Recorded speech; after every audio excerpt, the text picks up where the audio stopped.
Baik, Assalamualaikum warahmatullahi wabarakatuh.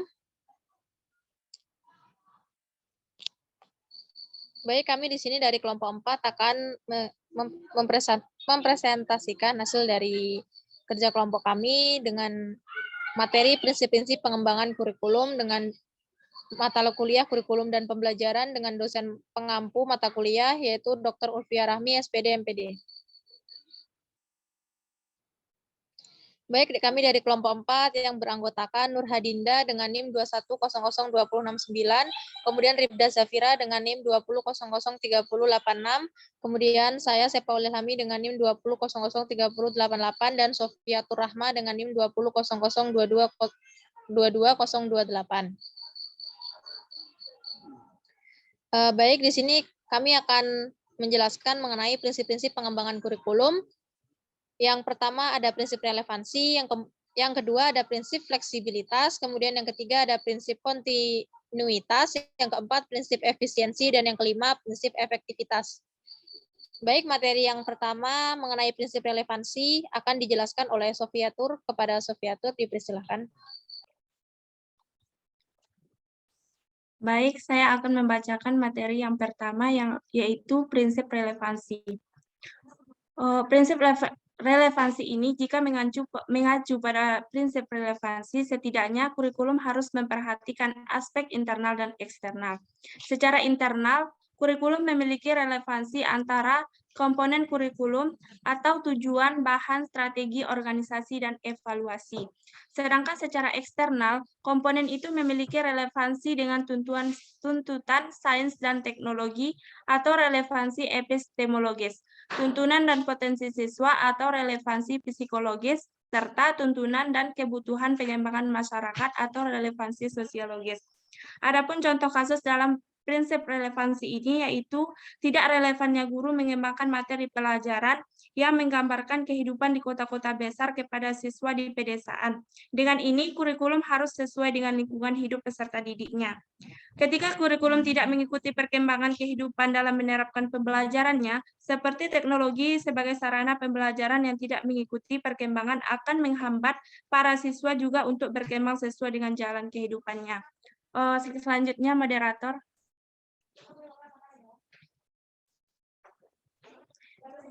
Yang kedua yaitu prinsip fleksibilitas.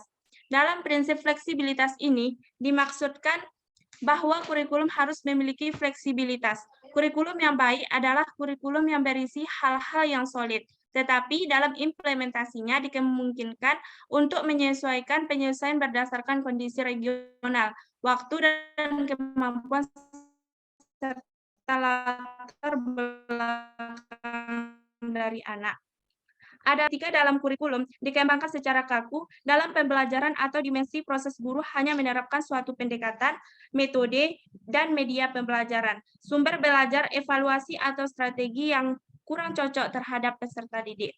Sekian pembacaan dari saya kembalikan kepada moderator. Terima kasih.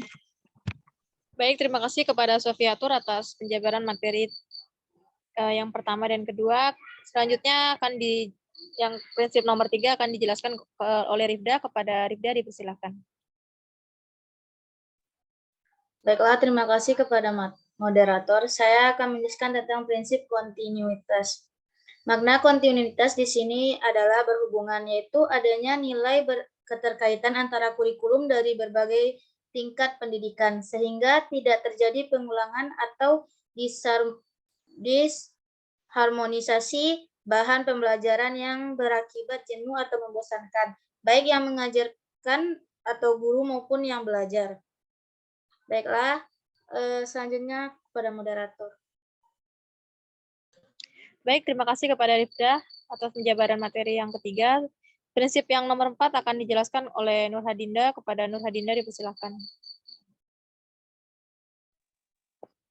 Baiklah, materi selanjutnya saya sendiri yang akan menjelaskan, itu keempat mengenai prinsip efisiensi.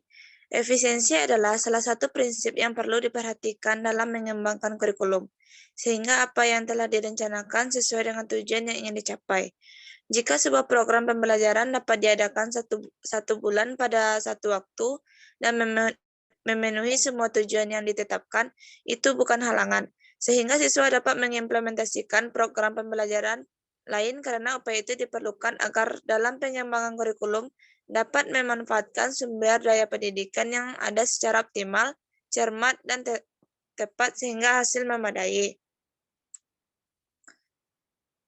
Adapun contoh kasus dalam prinsip efisiensi adalah pertama, ketika dalam pembelajaran terlalu memakan waktu dalam menyampaikan suatu materi, sehingga membuat materi lain yang seharusnya sampai kepada peserta didik jadi terhambat.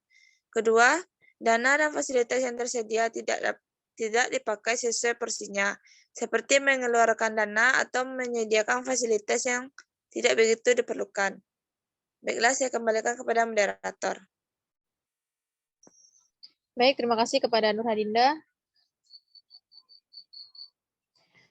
Baik, yang kelima yaitu prinsip efektivitas. Yang dimaksud dengan efektivitas di sini adalah sejauh mana rencana program pembelajaran dicapai atau diimplementasikan. Dalam prinsip ini ada dua aspek yang perlu diperhatikan, yaitu efektivitas mengajar guru dan efektivitas belajar siswa. Baik, sekian penyampaian materi dari kami kelompok 4. Kurang dan lebihnya kami mohon maaf. Kami akhiri. Wassalamualaikum warahmatullahi wabarakatuh. Waalaikumsalam warahmatullahi wabarakatuh.